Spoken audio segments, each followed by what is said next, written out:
yung itinigil ang biyaheng Bicol. Wala na po kayong masasakyang tren mula Tutuban papuntang Calamba at Calamba biyaheng Bicol. Bakit? Tinigil po yan ng Bongbong Marcos administration. Wala na pong biyahe since April 2024.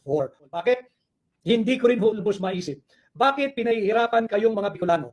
Pinahihirapan ang mga taga Bicol. Tinigil po yung biyaheng Bicol. Wala na pong biyaheng Bicol ngayon ng PNR. Bakit? Kinalas nila ang release ng tren.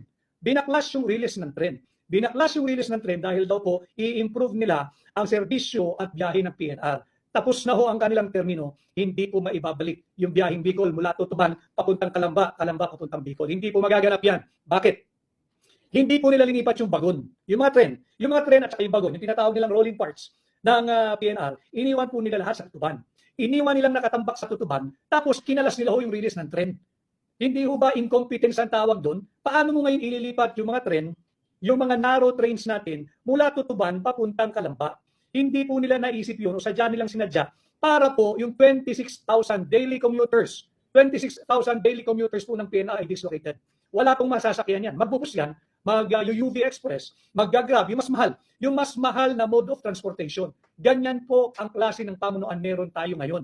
Kaya pinahihirapan yung ating mga kababayan na taga-South, mga taga-Calamba, taga-Lucena, taga-Bicol. Hindi ko rin maintindihan bakit tila galit na galit sa mga Bicolano ang administrasyong